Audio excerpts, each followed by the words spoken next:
Assalamualaikum warahmatullahi wabarakatuh. Perkenalkan, nama saya Salsabila Farah.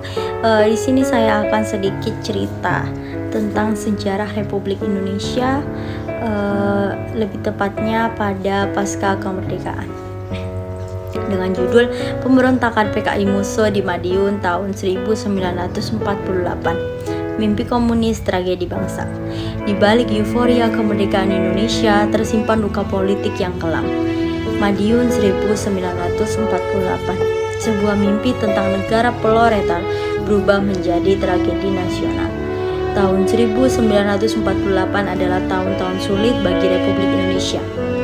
Kita itu belum lama merdeka, tetapi ancaman dari dalam dan luar negeri datang bertubi-tubi.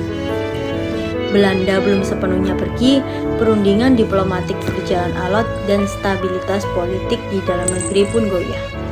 Di tengah situasi genting itu, sebuah gerakan muncul, bukan dari luar, tetapi dari dalam tubuh bangsa Indonesia itu sendiri. Benar, dari dalam tubuh bangsa Indonesia itu sendiri. Satu nama yang mengubah sejarah Indonesia, yakni Musso. Musso adalah seorang tokoh tua Partai Komunis Indonesia yang sering kita sebut PKI, yang pernah terlibat dalam pemberontakan komunis tahun 1926 sampai dengan tahun 1927. Setelah kegagalan pemberontakan itu, ia melarikan diri ke Uni Soviet dan menetap di sana kurang lebih 2 dekade. Pada tahun 1948, Musso kembali ke Indonesia, tetapi ia tidak datang sebagai rakyat biasa. Ia datang dengan membawa ide-ide besar, di mana idenya adalah mendirikan negara Indonesia yang berlandaskan komunisme. Persis seperti yang ia pelajari di Uni Soviet, gerakan itu terorganisir Front of Demokrasi Rakyat bersama tokoh-tokoh kiri seperti Amir Syarifuddin dan DNID. Musso menggagas organisasi bernama Front Demokrasi Rakyat atau bisa kita sebut FDR. Mereka menyusup ke serikat buruh, mereka menyusup ke kelompok tani, mereka juga menyusup ke elemen militer yang kecewa dengan pemerintah. Strategi mereka jelas, menyatukan kekuatan kiri untuk menggulingkan kabinet Hatta, lalu mendirikan pemerintahan tandingan bergaya Soviet. Tanggal 18 September 1948.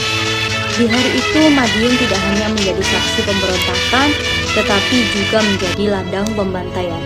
Pada tanggal 18 September, mereka mengumumkan pengambil alihan kekuasaan di Madiun. Kantor pemerintahan mereka direbut, markas militer mereka diserang, mereka mendirikan Republik Uni Soviet Indonesia dan mengibarkan bendera Palu Arit. Tokoh-tokoh TNI dan pejabat lokal yang menolak tunduk itu diculik dan dibunuh oleh mereka. Banyak diantaranya ditemukan tewas dengan kondisi yang mengenaskan, teror yang menyebar, tetapi tidak seperti yang mereka harapkan. Rakyat itu tidak mendukung mereka. Reaksi cepat dari Presiden Soekarno itu tidak tinggal diam, di mana Presiden Soekarno mengumumkan lewat siaran radio, beliau memberikan ultimatum kepada Musso dan pengikutnya menyerah atau dilawan. Mayoritas rakyat yang lebih milih Republik Indonesia.